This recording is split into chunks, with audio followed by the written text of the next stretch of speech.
All right, so we are recording this for YouTube. Hello, everyone, and welcome to the people watching this on YouTube. Here's a very interesting subject. I have a lot of people in this one, which is quite interesting to see how it takes. We might have a two-part series, I'm not too sure. But first of all, let's get to know everyone. So I was having a chat with Peter, Javier, and all of the other boys that you don't know from America. So let's start with Javier first. Tell the YouTube following about you. Sure. So I'm Javier. I live in Massachusetts, and I usually go to SAM meetings, number 16 in Ashland. And it's really exciting to be with you all and share our experience in this subject. And thank you so much for taking the time and doing this, Brendan, and all the guys. You're welcome. Excellent. Let's go with Peter next. Hello, my name is Peter. I also live in Massachusetts. I've been doing magic for a short time. I started in my late 20s. I'm now 31. Been into it for about, 5-6 years. I do a lot of close-up stuff. I do virtual shows too online. I do streaming to Mixer and yeah, mostly card stuff. Okay, excellent. Let's go with Ivan next. Hello, everybody. I'm Ivan. I'm from Serbia. That's in Europe, for everybody who doesn't know. I'm a magician for, I guess, now maybe 20 years, yeah. And doing close-up stuff, doing some stage stuff, but I mostly do street magic because it's connected to people, working with people. Of course, every kind of magic is working with people, but in different ways. Here you are in most interactive with people. Sorry, my English is good, but not the best. I think you will understand me. That's all right. I understand you. Yeah.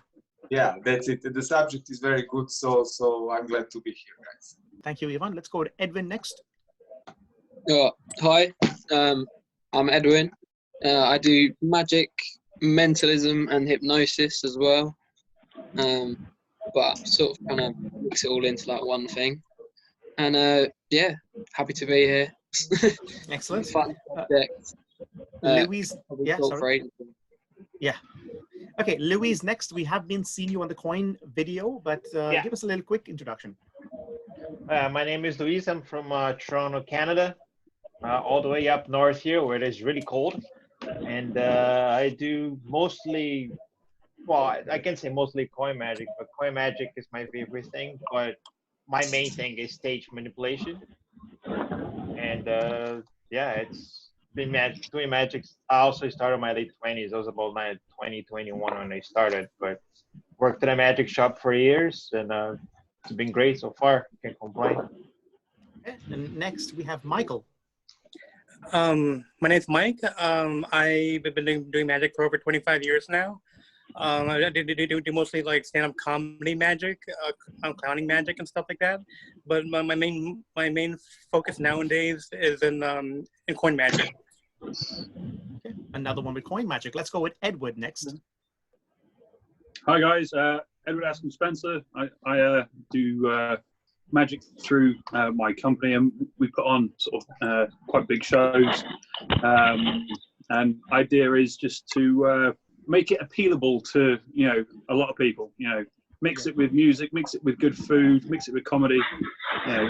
Use it as a tool to create an experience. Excellent. So we've got a lot of people from different sort of walks of magic, you could say. We have some coin magic. We've got some mentalists, stage magicians, street magic. So I think this should be very interesting. So the topic for today is the philosophy behind magic.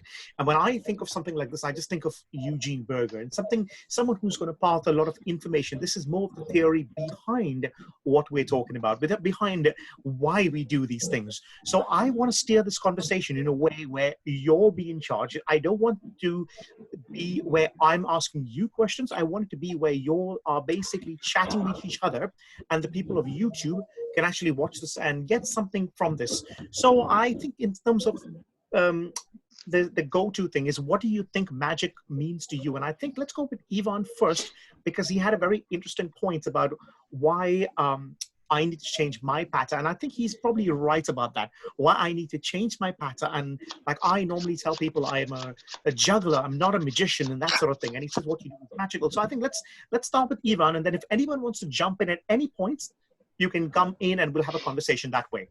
Okay. Okay, so let's start with Ivan first, just because I like your concept of magic.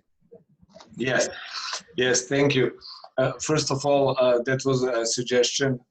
I respect everybody's opinion on this, which is different, of course.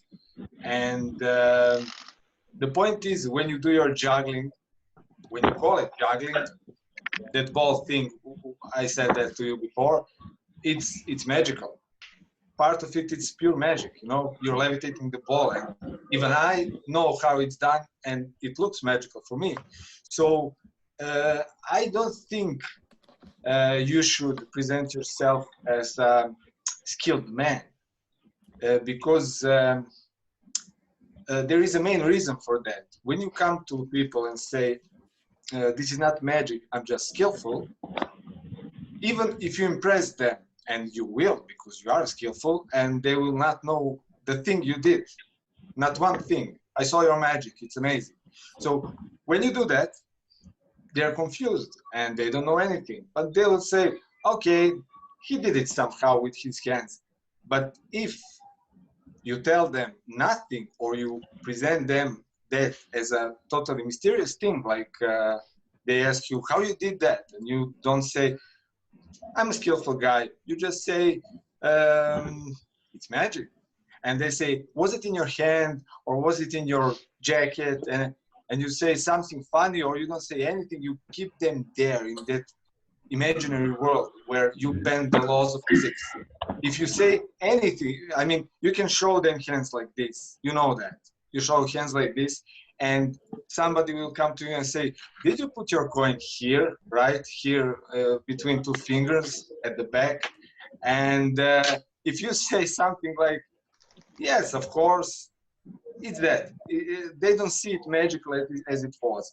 I mean, we can talk later about purpose of doing magic, or I can talk about it now, but it's a little different subject. But yeah, the concept of magic is fun. People want to have fun, right? Yeah. Not exactly, because when you watch a movie, you want to have fun, right?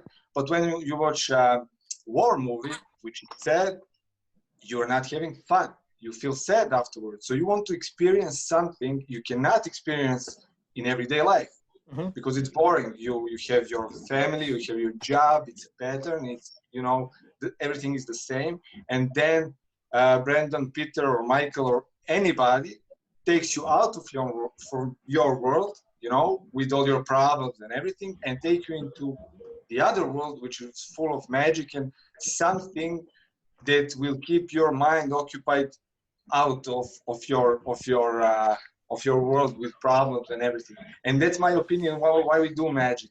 We take them out of their everyday problems and everything that is occupying their mind. Yeah. We put them in our world. That's something, my logo. I had the logo, welcome to my world. So this is my world where you will enjoy and forget about anything. And then you step out and you're remembering the world you was in before. So I think that's the main concept of magic. And that is why you shouldn't say, this is because I'm skillful, but no, this is magic. No. Okay. I think I agree with most of what you're saying. The only reason I want to say why I actually tell people that I'm not a magician, I'm a juggler, and I think, and I told you this last time, I think mainly is because I don't want to be dealing with hecklers. Now, maybe I need to learn, I need to really know how to deal with better, but I think because of the hecklers, I've been saying that. Actually, I just want to cut that short to tell you one more thing, is Ava has joined in. Ava, I don't think we've met before. I think you were messaging me on Instagram and talking about getting in. We are filming this for YouTube, so you are on YouTube at the moment. So tell everyone about yourself, because I'd never seen you before, so I didn't know who you were. And but it's interesting that you're I'm guessing you're a very young magician. How long have you been doing magic for? A year.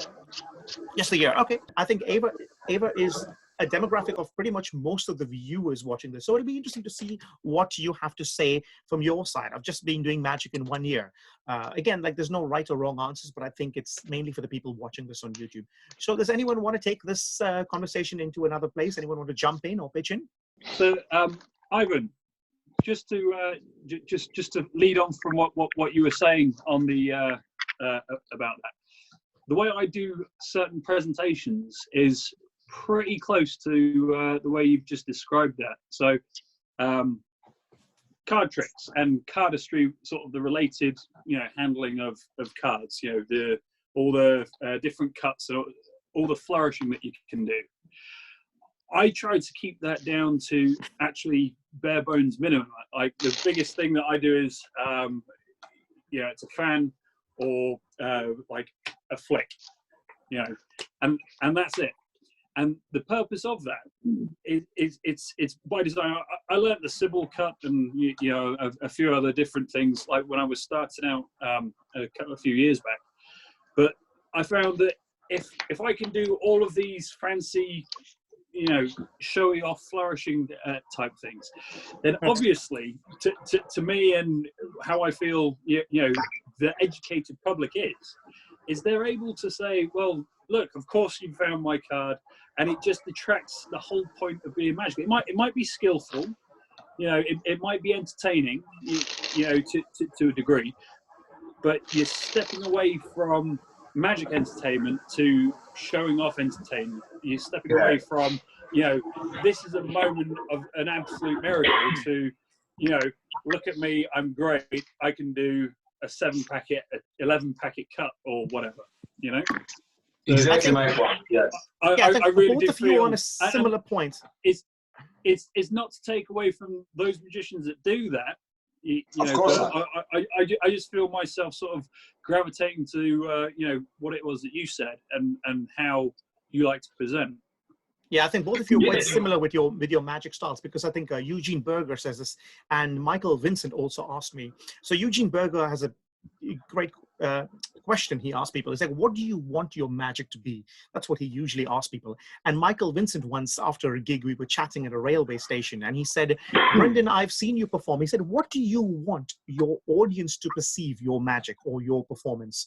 What do you want them to think? Do you want them, like, for example, if you're a comedy magician, you might say, do you know what? I don't care about the magic. I just want the people to laugh. And if that's your end goal, you need to put gags in every 5 seconds, maybe leave them going, like, for example, when your audience leaves, what do you want them to think about you? Do you want them to think that you are the most skillful person you've seen? Are you the most funniest person? Are you the most likable? So there's so many things you can do. So I think for me, I want people to think that I'm the most skillful performer that they've seen. Now, maybe I'm wrong there, because that doesn't really fall into the magic, but I'm using magic to create that concept. Anyone's got something to say about that? I don't think you're wrong at all. No, Luis, Luis, go ahead. Because it's like you said, like I spent a little bit of time talking to Eugene, and then he asked the same question. Like I said, I asked the same question to everybody, but it all depends on you. And but not a single is always the same. Like, I think sometimes we create more chaos in our head than in reality, because it's a lot of like he was saying. I think, again, it's just my opinion and things. Like, I have a different thought about a lot of stuff, but if you're doing something just simple, like nobody, like you act just flipping a card over like normally and doing things without any skill. Somebody say, well, how come do you spend so much time just trying to do something too? When I think like we should at least show some skill, because, for example, like stuff that you do, Charlie Fry also does a lot of stuff that is funny, but it becomes really magical, not because it's what he's doing, but because it's the personality he is. Mm-hmm. So it's him carrying it. So it's like, if you're doing things that are more juggly or more faster in here, it's like, I can't do that. That's a good point with Charlie Fry, I think, what you said. Yeah, it's your personality. So like, we're not everybody is the same. Like, like when we put collusion for mechanics, like I have my takes on it. You had some amazing stuff for the ring. My buddy John blew my mind with a simple thing that he did it for a person. And then like even putting like when I do competitions, we put an act, we sit and we come up with different why this, why that, why the philosophies, but not to a point that it's interrupting the visual part that doesn't interrupt your personal message to the But person. to go with Edward and Yvonne's point, again, I'm playing devil's advocate on my own self. Is it magical though? Is it more magical? What do you think? In fact, let's go with Peter. What do you think? Do you think someone showing skill is? I think it's less magical, but what do you think? So I kind of do some flourishes myself. I do some showy-offy things. I do some flicks, behind the back, and I catch the card in front of me. And yeah, it's so I don't know. Like, Sorry, I guess that's still magical. Okay, That's yeah, still it's still magical. Okay, But what does your audience perceive of that? What do they tell you after your performance? So Javier and I were talking about this yesterday too, about like the difference, how the audience would interpret the skillful magician versus the magical magician versus the magician that says he's magical versus the magician that says the objects are magical, or whatever way you tend to go or how you present it. And we were actually wondering what the differences in the audience would be ourselves yesterday. But so, I mean, I have people come up, I do a lot with kids. I live in a very small town. So there's a lot, most of the stuff around is kid related.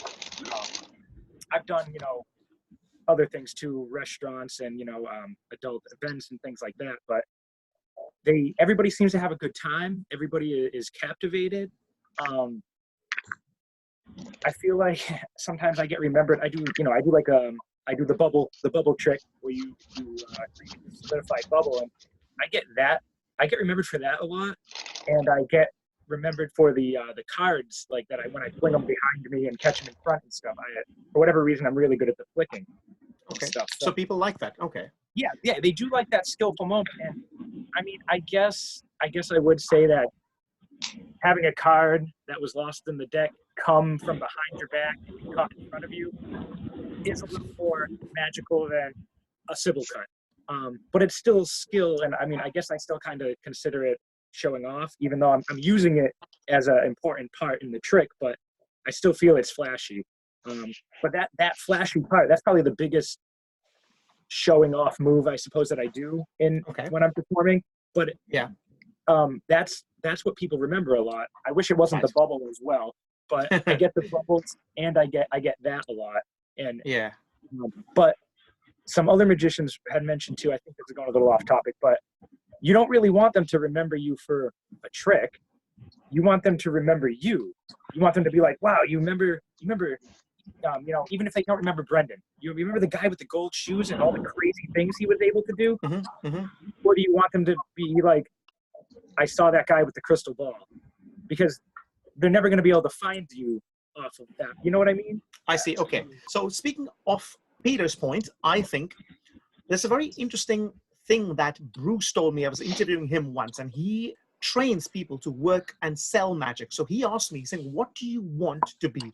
Do you want to be Aladdin or do you want to be the genie?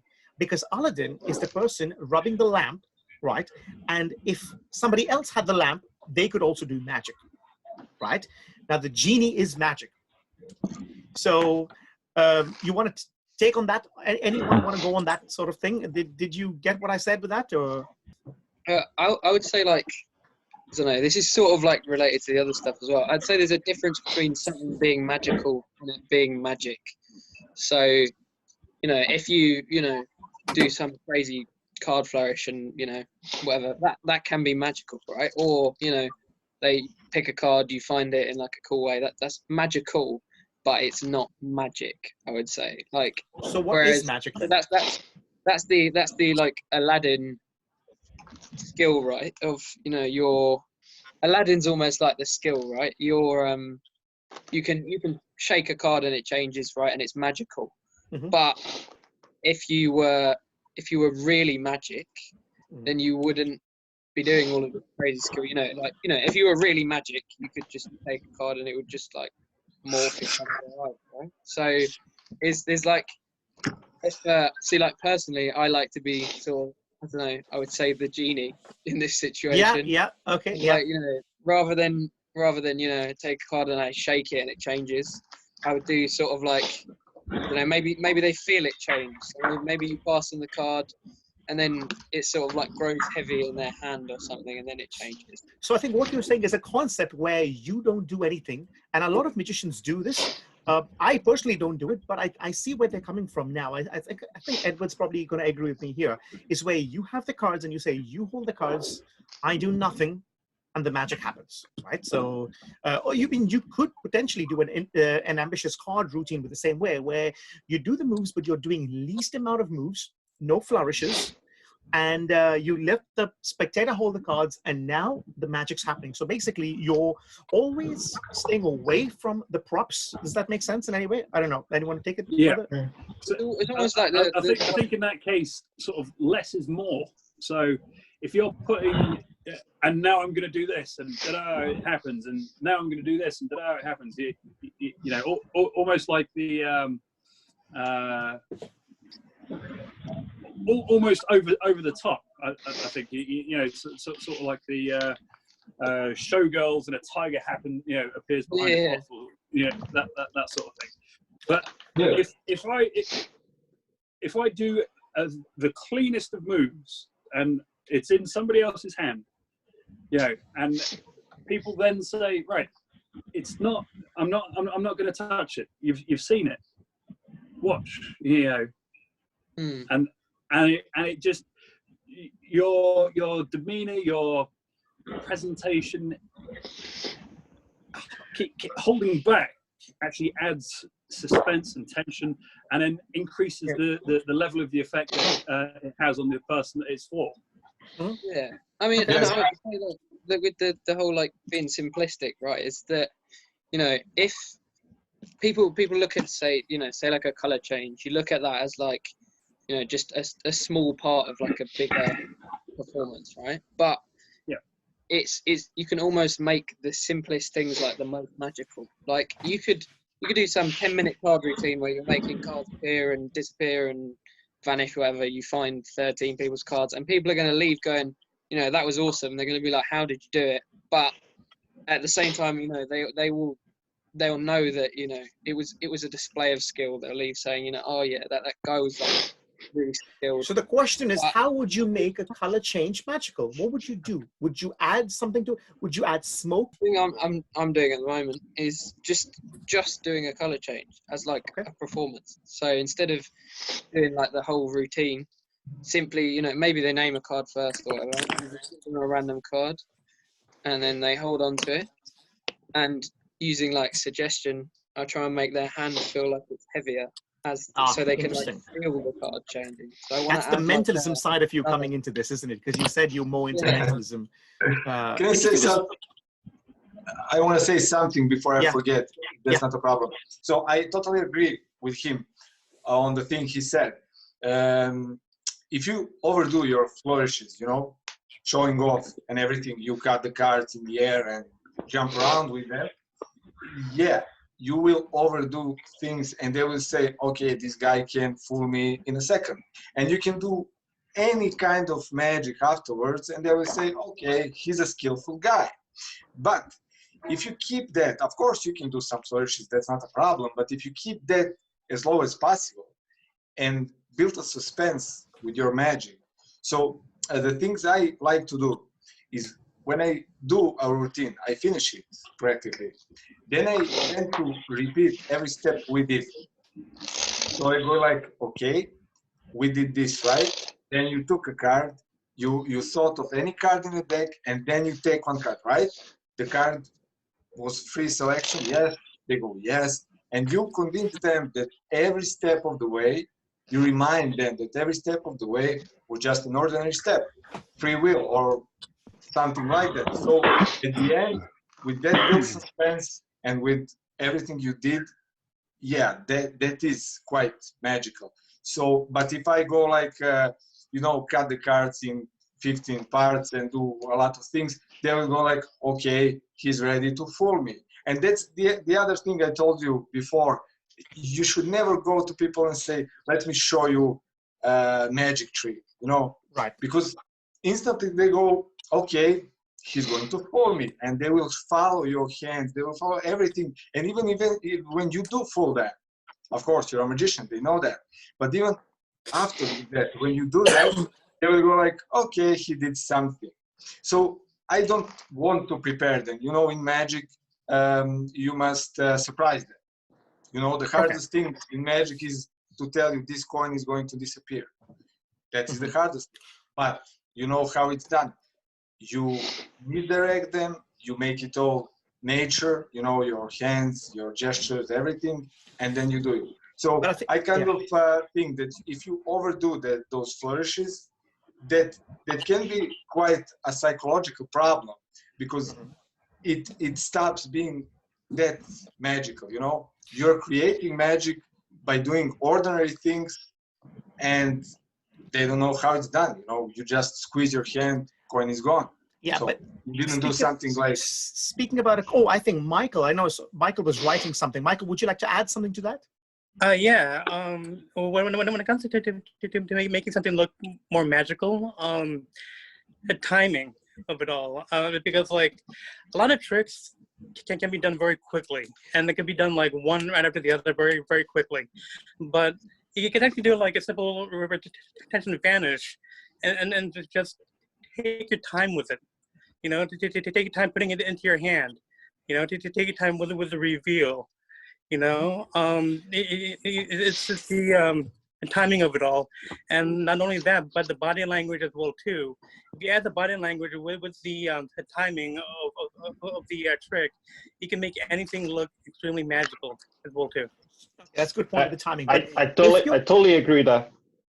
Yeah, to go with Ivan's point and Michael's point, timing, that's very important, but also, isn't it better than to say, so let's say if you were saying, oh, watch the coin disappear, or you put the coin in your hand and then you ask them, what do you want? And if they say, make it disappear, now they're in control and they're telling you what to do and you're doing whatever they say. So the question is, again, how do you get them, how would you construct the routine in a way to get them to tell you what's happening? You know, look, I'm going to put your card into the middle, right? What do you want your card? Do you want your card to jump to the top, to my pocket? Where do you want your card to do? And I'll do that. Now, if you have good control over how to, you know, palm it off or whatever the case may be, then you can do whatever they say, unless they say something really silly or whatever, but give them some options. And I think I used to do this back in the day. I don't do this anymore, but because I don't really talk much now when I perform. But if I had to talk and I was doing a card effect, I would show the card going into the middle, right? Whether I'm doing whatever the move is, and I say, what do you want to happen to your card? Do you want your card to appear face up in the middle? Do you want it to come to the top of the deck, to the bottom of the deck, into my pocket? And while I do it into my pocket, I put my hand into my pocket, obviously loading the card in there, and then see what they say from there. Now, if they say anything else, I'll just play around. So anyone has any experience with that, playing around with the people and seeing what they want? Well, that is basically the sandwich theory, right? I don't know if everybody knows the sandwich theory. No, tell us about it. Okay, sandwich theory is like this. If you just walk up to in a street and you see somebody and you make a sandwich appear, and then somebody can go, okay, whatever. But if you ask and somebody goes, oh my God, I'm kind of hungry, and then you make a sandwich appear, then it happens. But of course, in most routines, magic routines, that's not really the case, because if you put a card in the middle, who cares if the card's going to go on top, the bottom of your pocket? It's something that you have to be. It's you creating that part of it. So I don't think giving too much control is one thing. It's like, because it kind of detach from you. It's not just being that part. Giving them an option at a point that you can control the outcome, sure, that can be like, you can structure your routine to give the freedom, the illusion of freedom, because we all go to different phases. Like Jeff McBride talks about how when you're beginning, you start as a trickster, and then with time, like the older you get, then it become a sorcerer, then it become a sage. So we go through phases when you do stuff. So for example, how many people do cups and balls nowadays, right? Like you've seen like an older magician, like for example, I've seen Mike Lamar doing cups and balls, and he always does like flourishes with the wand. Yeah. So it doesn't mean that because he's doing a flourish with the wand, he's telling you, I can do these magical things without any movement, but does not mean that I'm not skillful, which could get that combined. See, it goes to each one's personality. Or like, even when I sat Eugene Berger, he did so many card tricks that it didn't even look like he was doing anything.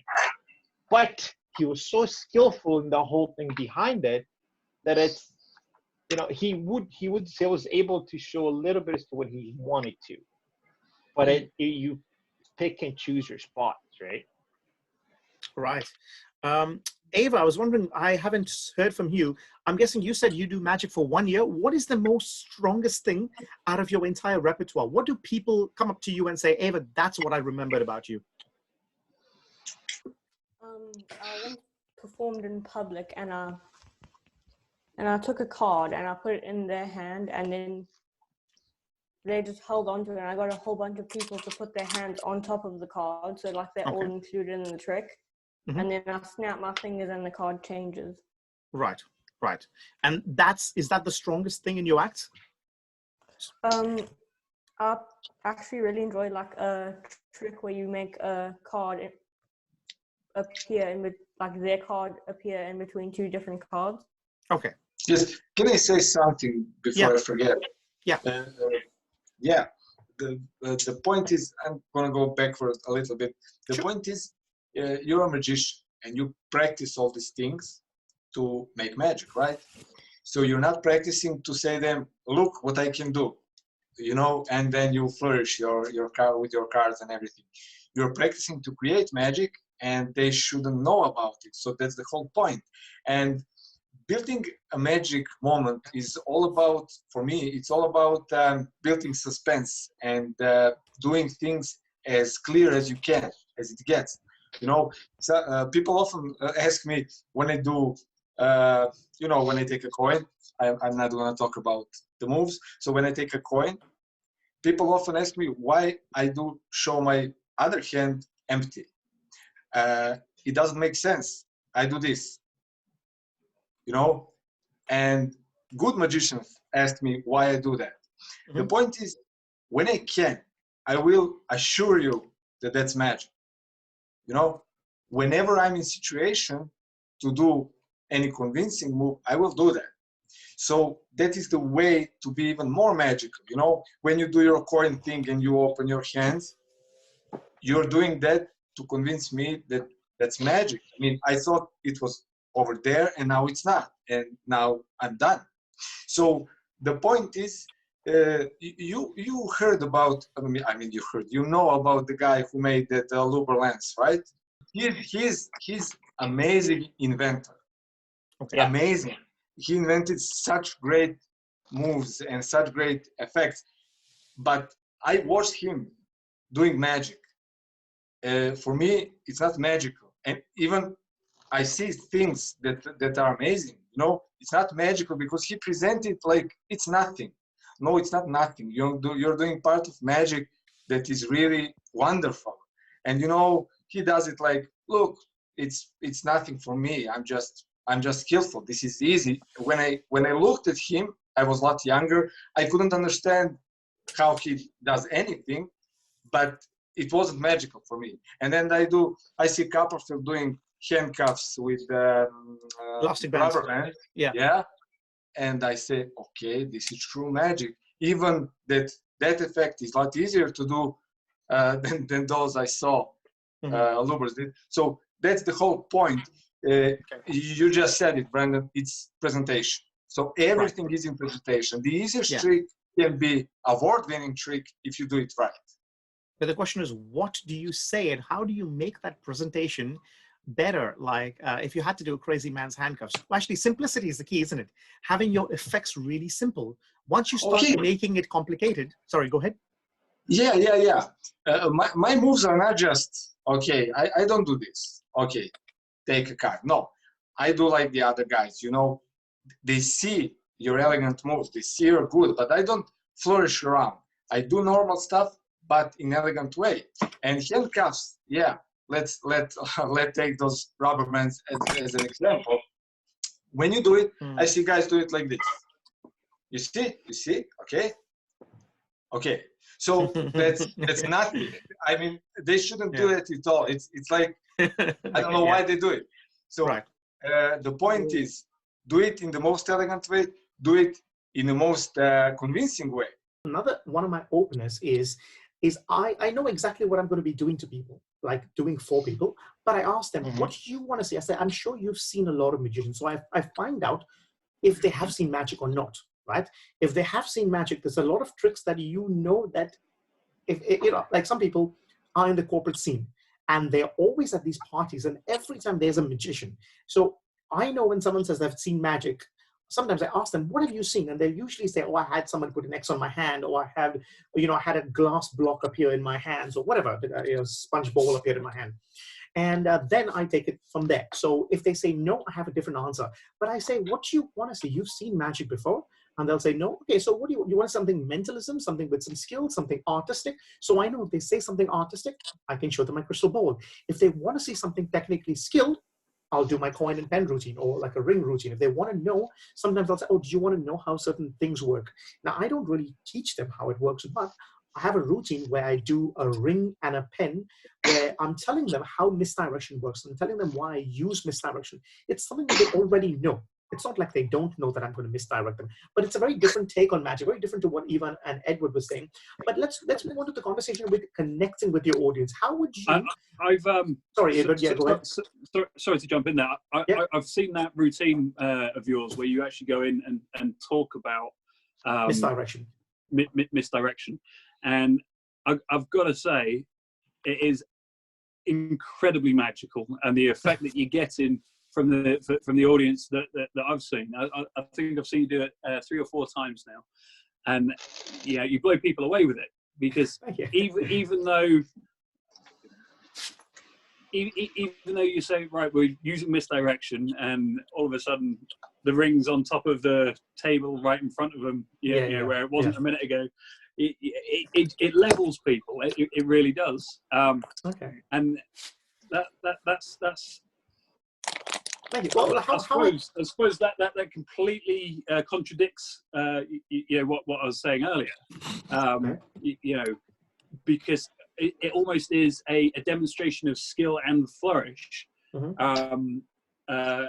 But your presentation of it is verbal. So in which case more really is more, as opposed to what I said earlier, where I was saying sort of less is more. And that's why it depends on the person, and it depends on the type of the act. But I think with that routine, but it really does work. That style really does work, and that particular act and your presentation of it, it fools people. It's brilliant. Oh, thank you. No, I just want to say something. Yeah. Sorry, Brendan. I completely agree with Edward, because in that I saw that ring on the next competition you did, on some competition, I guess, or TV show. I think it was a TV show, yeah. You used misdirection to make a misdirection. So I was gonna say, that's another step in magic psychology. And if you're a magician and you see that, you would know that guy, in this case you, knows a lot about magic psychology, because you use misdirection to make another misdirection to go even a step further. So for me, that's a gem, really. Yeah. Thank you. So that routine was created because what I wanted to do is I wanted to, like you said, create misdirection, but when they go back, they say, oh, that whole thing was misdirection. So I show the pen in my hands and I say, this is what I'm going to vanish, and I'm going to bring it back using distraction, right? And then I vanish the pen, and then they go, where's the pen gone? And I said, let me show you what misdirection is. And I go into this whole process, which I'm doing magic, obviously, with the ring, but I'm showing them what misdirection is. But the whole point really is that whole thing I did with the ring was misdirection to bring the pen back. So it was sort of in a full circle, and I end with the pen back in my hand. And one thing, there's just one second I didn't like, that some guy asked you, did you do this that way? And you said, yeah. And my opinion is that you should do that. Okay. You didn't do anything bad for magic. But for me, I think that's not too good for you, because you did that piece of magic that's really a gem. I mean, in every way, in a layman's way, or when we watch it. And you brought them into your magical world, and you should keep them there. He asked you, did you do that? You say, I cannot tell you anything. Sorry. Okay. Or I always say, if I tell you, I must kill you. So they often laugh, and that's it. So yeah. Okay. I'll use that concept. Thanks, Ivan. Michael, do you want to share anything with your coin? Oh, sorry, Luis. Luis wanted to share something first. Okay. No worries. It's just a little point, like he was saying. Like I don't think it's bad what you said or not, because it's very how can I say this without sounding really bad? You can be mad to me. I don't mind. No, it's very naive. No, it's not about you. It's about everybody, even me. Okay. It's very naive for us to think that the audience does not know that sometimes a little funny thing is implied when we do it. Just because we take a card and put it in their hand, and then we snap your finger, doesn't change. They're not extremely naive nowadays, because we have internet. We have so much stuff that they can just quietly go and look for. So, Ciro Takayama has a great point. Sometimes he shows how to vanish a card and reappear, and he does teach it, not because he wants to expose, because that little things being exposed it's very minimalistic, but also to show people that we could try to do this with one card.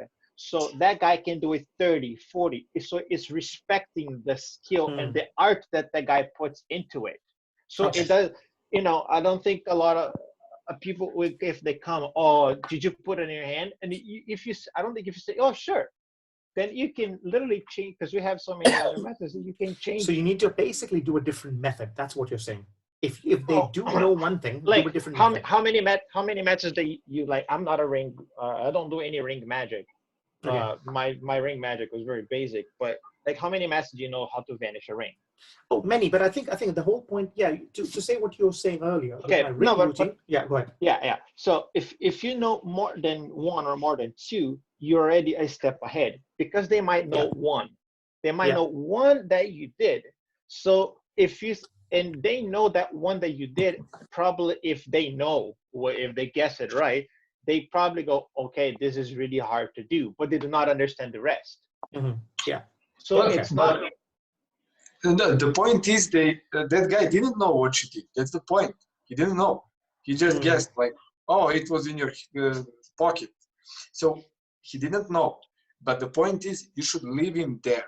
That's exact place where he should be, not knowing anything and just guessing around. I think for me to go with what Luis said earlier, the reason why I tell them this is for the very fact that in today's generation, we have the internet.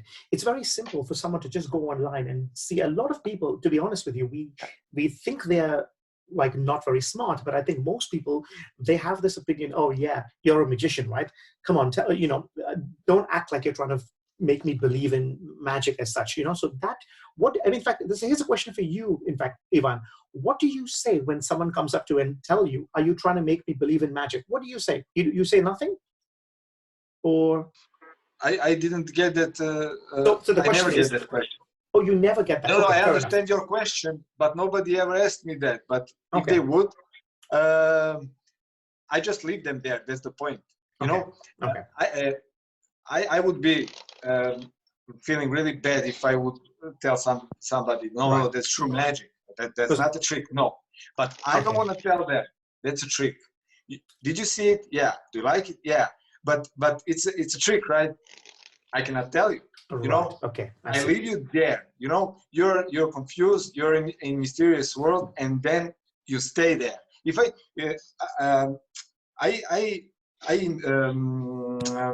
did that long time ago once when guy told it, he was my friend and asked me, what's the coin in your pocket, right? I said, well, yeah, but just don't talk about it. Every single time afterwards, I did magic for him. He would guess, and I found out that I killed the magic for him. I told him it's a trick. No, you think about it all the time, and that's the way to make them think about you longer. They will go like, that guy, I mean, he did all those things with just one ring. He gave me the ring in my hand, and when I asked him, he didn't want to tell me. I think it was, but he didn't tell me anything. And that's the way to keep them there, the worst thing you can do is really tell them how you did that. You're over, you know, they will not talk about you anymore. So this is as close as you get to magic, and put them there and keep them there. That's my opinion. See, I just didn't want to insult anyone's intelligence, because when they come to me and say, you know, are you trying to make me believe in magic? I usually say, no, I'm just here to show you something that I've, you know, I create illusions and that sort of thing. It's the illusion. I mean, we all know. I don't know. Maybe I'm wrong. Then I don't know. We'll see. I'm gonna take it, but I'm gonna try and play with something else and see what works. Yeah, I got a question. Was that illusion, or was that a trick? I get that question a lot. Right. And I often say, what? But if I ask them, do you want to see an illusion? When they ask me, show me an illusion, I usually have my crystal ball, and I say, let me explain to you what an illusion is. And I say, feel the weight of this ball. And then they whoop the hand, you know, it's quite a heavy ball.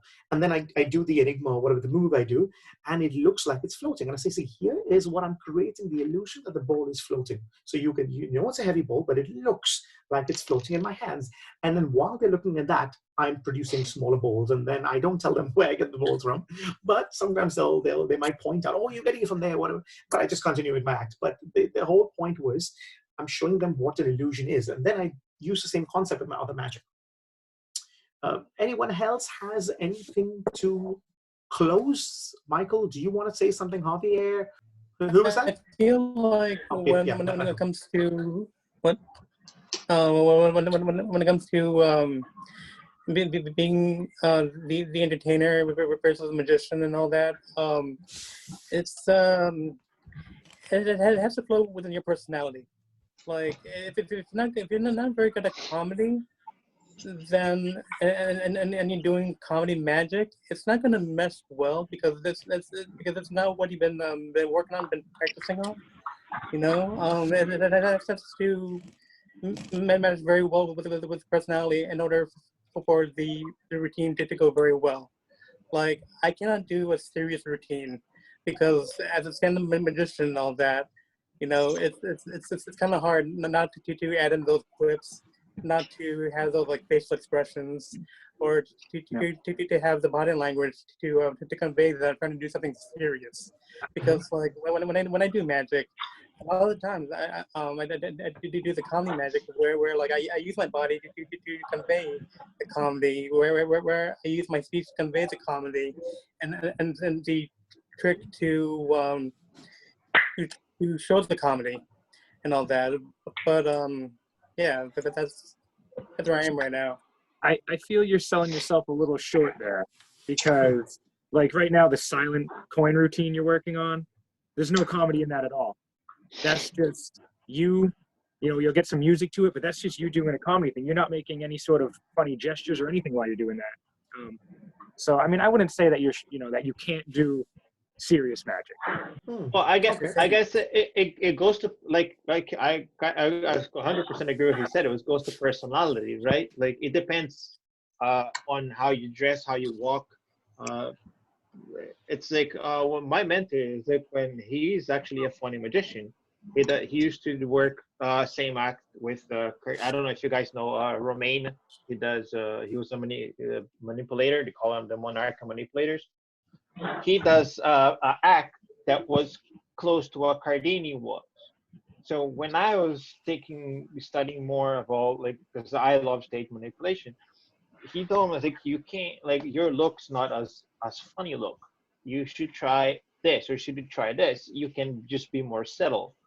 So it goes to it's like he said, it goes to your personality. Right. It's hard to kind of, and it's the only good teacher that's gonna show you what a comedy or a straight or a serious or just a flamboyant magician you can be, unfortunately, is time. It's just trying it out, and then one day it's just gonna click, and you're gonna see, you know what, I really like this, and it's just gonna go from there. It doesn't mean that you can't do comedy. You can't, like, some people are naturally funny, some people are not, but you know, it goes to it depends on who you are, but it's just time. Okay, so I just wanted to say that I've just been taking notes of all of these topics and questions, and I mean, you have the question about who do you want to be, like Aladdin or genius? And I think Yeah. that's a really important thing to define in you know, in a magician or artist that is trying to pursue this art. And I feel like many times I might get trapped in becoming the Aladdin, but I want to try to learn how to be more the genius, because I feel like that's more mystifying. But Yeah. anyways, that's Anyways, all I the have to say. question was, how do you do that? What do you say? What do you do to be the genie? In fact, also what's very important is what kind of magic effects do you choose? There's so much of material out there. What do you choose? So what you got to do is you got to find your character, see what magic would suit your character, and then maybe work on those materials or those routines, right? So yeah, it's a good point. I like that. You know, when Brooks told me that, it sort of made me think too. He's like, that's a great concept. You know, anyone, if they have the lamp, they can do magic, right? But if you're a genie, you can just snap your fingers and it can happen. So it's a very interesting point. Yeah, anyone else want to add something to this? I know, was that Ava? Sorry, did you want to say? Yeah, Ava, go ahead. So let's say, for example, you take another card from a different deck and say, you're going to pick a card, and they pick any one. Let's say you're using a blue deck for them to pick, and you have a red card for them to. And then you just carry on talking once they've picked the card. That you just force a card, and you just carry on talking for like 2 to 3 minutes, and then you just say, name that card, and they feel like they've just made the card turn red or blue or whatever. Okay, so I think if I correct me if I'm wrong, but I think what you're trying to do is you're trying to misdirect them, and also get them to act like they have just taught. Like, for example, when you tell someone to pick a card, like what Ivan was saying, he goes back and retraces. Oh, so you shuffle the cards, you name the card. So is that what you're trying to say? Like they name the card to make it more believable? Yeah. Okay. Okay. Yeah, I see that point. Yeah, that's a good point. Yeah.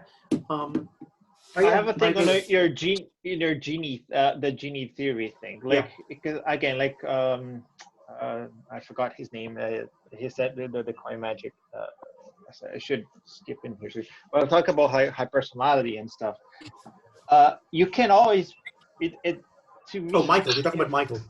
Yeah. If he goes, okay, so if you're doing a routine and then he says, okay, are you a genie or Aladdin, right? Mm-hmm. Again, it goes by you, but there's nothing wrong about being the Aladdin. Okay. There's nothing wrong about it, because you can also perceive them. Okay, so I look at me, I'm doing this stuff and I'm very cool, I'm doing this, I am Aladdin.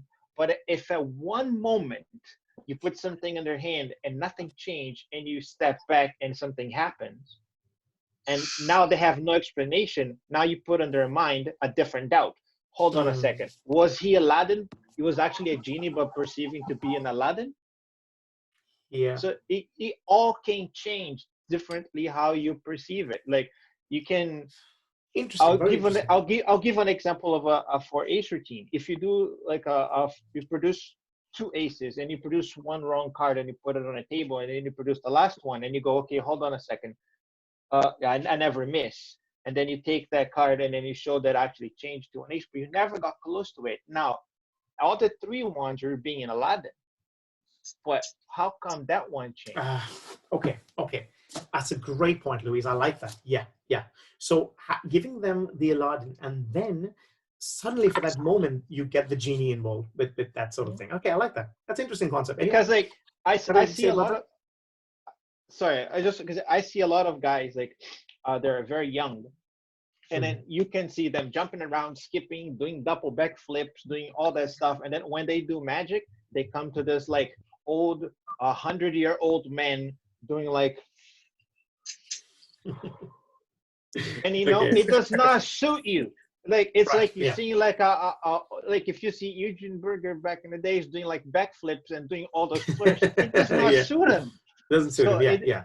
That's how McBride breaks it. You go through stages of your life, right? And that's the important to understand that, because like you can I'm not saying anyone is right or wrong, but you can't just put a card in their hand and go, and then it changes on their hand. Is it magical? But if you're doing this as a 100-year-old man and you're a 13-year-old kid, well, come on. Like if it's like saying like kids that do like I see a lot of young kids that do mentalism, and they're like, I'm really trying, like they're doing like Kreskin used to do. Kreskin was like 60, man. Like you're 13, Okay. it's a different story. I see what you mean. Yeah, yeah. So I mean, if let's say if somebody watching this channel right now is, a lot of my demographic are young, or not young, newer magicians who are just getting the magic, but a lot of them are quite young. And if they like mentalism, what do you recommend, Luis, for them to, as in terms of performance? How would they do mentalism, or would you say just don't do mentalism at all? No, I don't say like don't do mentalism at all. If you want to do mentalism, well, it's gonna take a lot of years to practice. Like my buddy John that wasn't here. He was supposed to come on the chat. Yeah. Yeah. We'll try and get him on another chat at some point. Yes, for sure. You know, you guys, he has way more better stuff than I have. He's in an inner sanctum, and what they teach is like first you need to find their bases. So you don't start with the black belt. You start as a white belt. You need to know first how to move, how to fall, how to do this, and then you pass to the blue belt. So if you're like a young magician and you want to learn some mentalism, start learning some mental magic first. So that blends in, and then read as much as you can on the subject. You don't have to do everything, and then you're gonna have to find your personality. Because like, I'm pretty sure if you're a 13-year-old, unless like for a TV show, if you're 13 years old and you're trying to talk to the dead, that might be a little weird, right? But a great, like Corinda is a great book. There is Carl Forbes has a lot of books into that shows like what is it called, self-working mentalism.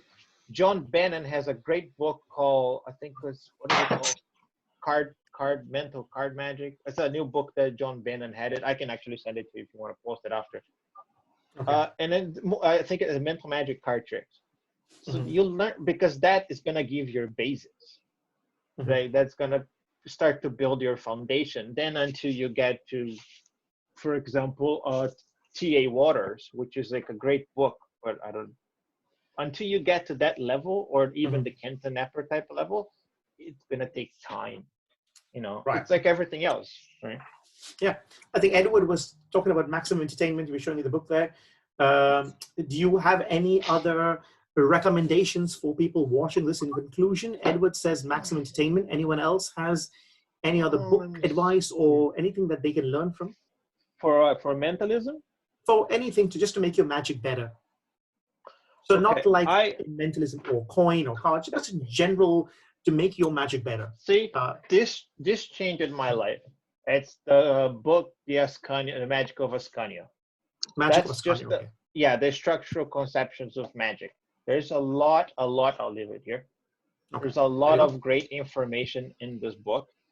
It's pretty much one of my favorite. And there's also 2 other books that if you're trying to get into things like this, I think it's a must read. That's a pretty good collection you got there. One is The Show Doctor. Show Doctor. I've heard of this, For Mike Bride. Big Bride. Yeah, there's a lot of theory in magic in here, and there's things that, like, for example, especially for young kids that do not know, or young magicians, if you're just starting, even if you're old, you can blend. He shows you like how not to get sweaty, how to find yourself, how to do this. He shares so much information, and if you really wanted to get into more elevated stuff, well, there's a lot of Eugene Berger. But I feel there's 2 that I really like. It's the new one, the magic, teaching magic, and Spirit Theater. Spirit Theater, okay, yeah, I've heard of that one, yeah. There are just great books, because like the rest is probably gonna be a little hard to find. Like Mind, Myth, and Magic is a great book, but I don't even think this is in print anymore, right? It's a T.A. Waters, and it's a very small book, as you can see, but it has so much good stuff in here. It's if Corinda is the Bible, this is the New Testament of mind reading and mental magic, right? Sounds good. Sounds good. Oh yeah. Thanks for those recommendations. Anyone else have anything in closing to say? I think I would say that. Oh, sorry, Michael. Go on. I think the thing is that it doesn't hurt either to take up acting classes, like improv classes, introduction to Yes. acting, and all that, because it educates you on on how to share a stage, how to own the stage, how to create a stage, how to handle crowds, and how to do get quips and snap of your fingers, you know. Yeah. And a lot of magicians, they don't study that. And No. but if you work in it too, you know, like it actually brings out your magic tenfold. Yeah, that's a good tip. Yeah. Improv classes, very good tip. Ivan, you were And- saying something? Or was it? I Sorry, wanted Luis? to say that. Sorry. No, go ahead, Ivan. Oh. Yeah, go ahead. Okay, I want to say that for me, the maybe one of the best ways are books, of course, but the other way I used was watching a lot of magicians and a lot of good magicians, because when I learned something how to do, then I found a good magician like Daryl, like Amar, you know, and I watched the same routine, the same trick they are doing. So if I'm confused at the end, and often I am, even I know how it's done, you know, like watching you or any other good magician, I know what you're doing, but still I'm watching like a layman and I am confused. So yeah, that's the way it should be performed. So I will grab something from you. I will grab something from Amar, something from Copper. You know, every magician that did something I like, I will take that. And I guess that's the way you build yourself, because you must learn from somebody.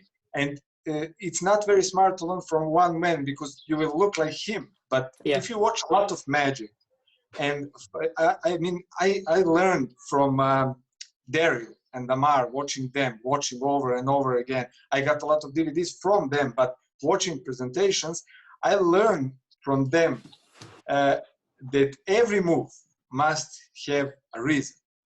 So I never do anything like this. Never. When I see guys do something, you know, they take coin and then see this, I cannot believe they do that. You know, I use every move as a cover up for other moves. So that's the thing you cannot learn from book, I guess. You must see it. You know, that's the point. So That you goes must into watch. structuring. That goes into structuring of routines, which I think I'm definitely doing another talk on that, on how to structure a routine and what you should close with, what you should open it, and why the justification of moves. But I think Luis wants to say something. Yeah. I have 2 points. One, I do 100%, and if I can make it 200%, if I can make it 300%, I agree with what Michael said, which was take some acting classes, which basically means don't use just magic to learn it. Like you said, we had a conversation that you like martial arts and you try to involve tricks. Learn something else. Yeah. Like, don't be stuck in one point, because like it said, in the midst of I think it was Sansu or something. It says, in the midst of chaos, there's also opportunity. So the more you learn, it's gonna create like so much stuff. It's gonna be so overwhelming, but you will be able to see different things, like painting or music, or acting classes, improv classes, martial arts, anything that you can get to you. Mime. Anything that goes that is a different art will help you with this, because you're going to be able to create it. And as I've noticed, like watching like a lot of magicians, like I personally like to learn from a book than watching, because if I'm learning from a book, I have to create the entire scene in my head. I do not have the ability that I can see what's going on. I have to create in my mind what I'm seeing, because I think it's like the more you read, you have to go along with it, right? So to me, if you're beginning now, if you're just starting into magic, one of the best things you can do, it's try, instead of watch a video. Of course, I'm not against the video. I'm like I love watching stuff, but that's how I learn a lot of shit from my pride. But at the same time, learn from a book, or even better, find a person in your town that does magic and try to learn with them. Mhm. Because Okay. having a, like, if that guy can, like, for example, I'm sure that when you do stuff, you're doing it in one way that I watch. If I'm watching it in a video, you only have so much that you can show and how you can teach. But if I sit with you, you have so many different takes on why do I do this and when do I do this that you cannot put in a certain form, right? Yeah, So having a mentor, it's still probably one of the best.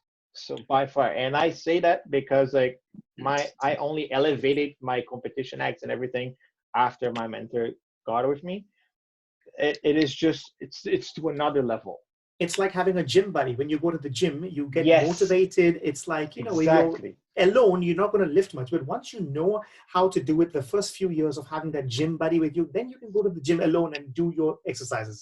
You know, but Yeah. at first you don't know what you're doing, and then you have like, I don't know, competition or whatever. Exactly. But yeah, so it's a good point. Good point, Luis.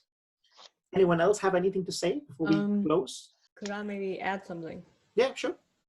A thing that I thought helped me learn magic a lot, well, I think helps me learn, like in the beginning, was just learn the basics and like try and make your own tricks off of that. Okay, so bringing your personality into basic tricks, like, is that what you're saying? Yeah. That's a good point. Okay, so I think that's it. So there we go. I hope you watching at YouTube learned something. I definitely did. I might have to change a few things in my act now after watching this. So yeah, I want to thank all of you for taking the time to come down and do this. And also for those who don't know each other, hopefully you will build long lifetime friendships after this thing. You know, keep in touch with all of you out there, because the whole point of this is just to meet wonderful magicians all over the world, in fact. So thank you for actually making it possible with all the different timings all around the world, from Canada, America, England, Serbia, but yeah, so there we go. That's an end with another wonderful video, and I'll see you guys in a few days with another video. So take care, everyone. Have a wonderful time. Bye-bye.